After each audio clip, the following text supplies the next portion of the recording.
Hello, ladies and gentlemen, and welcome to another episode of Julie's Forgiveness Corner.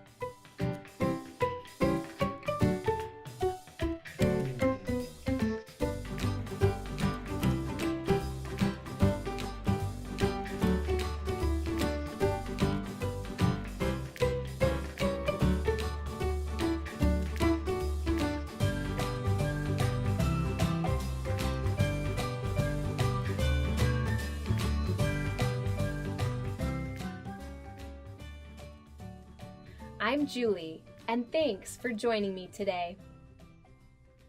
In this lesson, we will be learning about respect.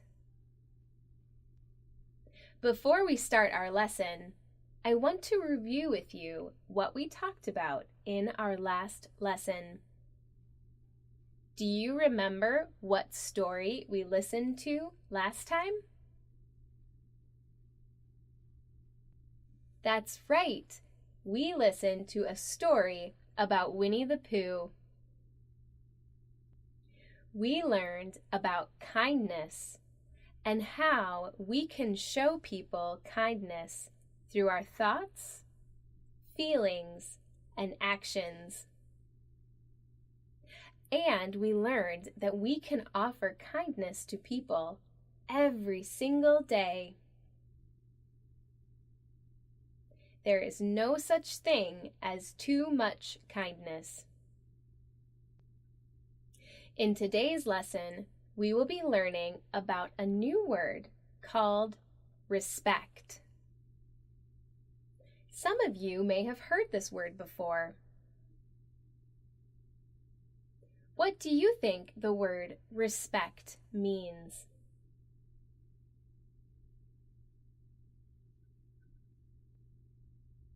Those are very good ideas.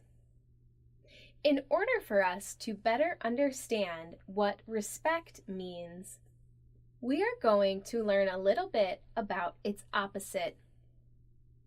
Can you tell me what the opposite of respect is? Disrespect. And to help us learn about disrespect, we are going to read the Walt Disney story, Dumbo. Throughout the story, I want you to keep an ear out for situations that you think might be disrespectful.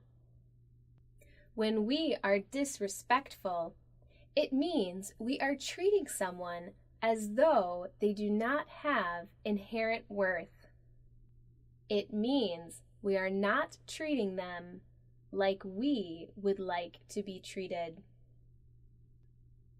And now I will be sharing with you an abbreviated version of the Walt Disney story, Dumbo.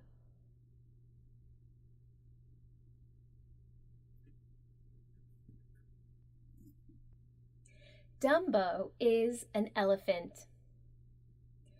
Dumbo was born with very large ears. They are so large that he can barely walk without stepping on them. Dumbo's mother loved him even though he had big ears.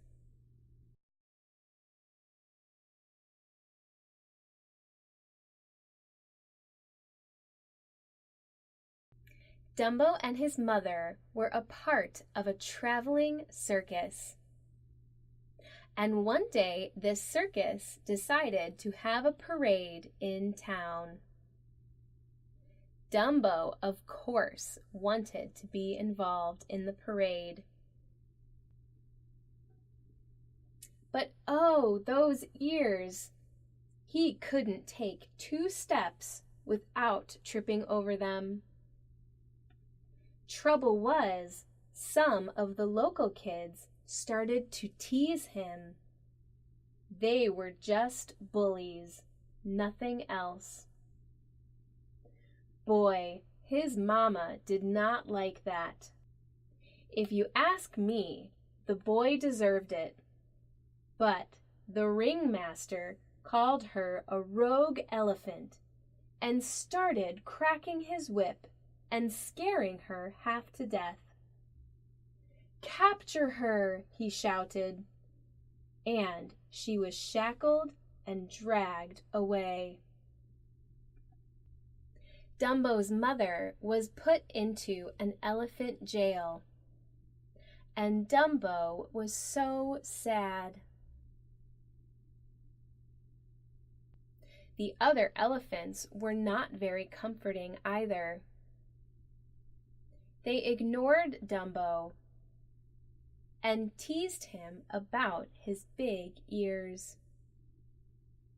The circus ringmaster tried to include Dumbo in the elephant acts, but Dumbo could not be involved without tripping over his ears. It seemed he always ruined everything with his big ears. The other elephants would not speak to Dumbo.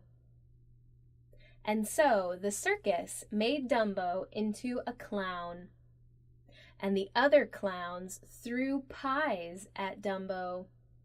A very kind rat in the circus came to Dumbo and asked him if he would like to see his mother.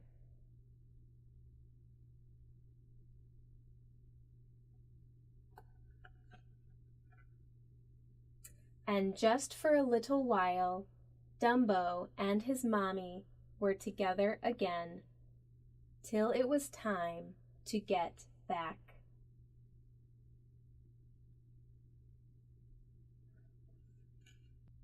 One day, the elephant and his little rat friend woke up in a tree, and neither one of them could remember how they had gotten there.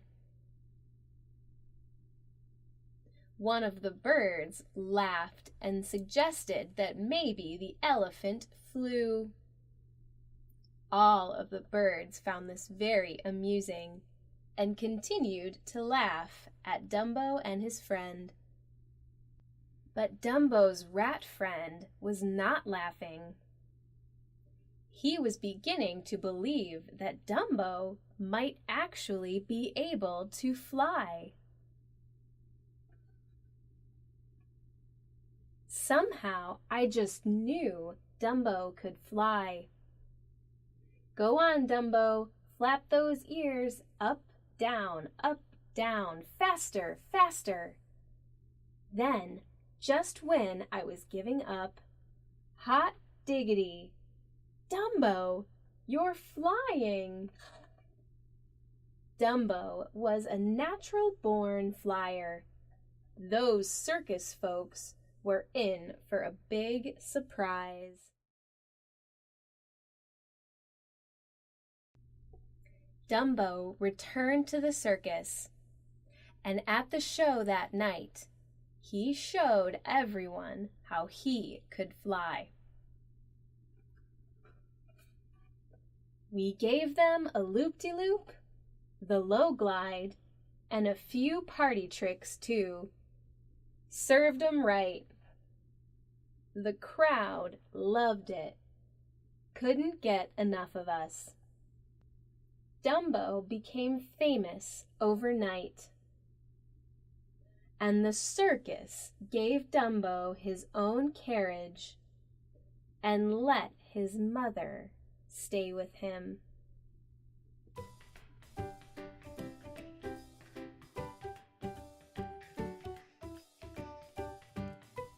The end.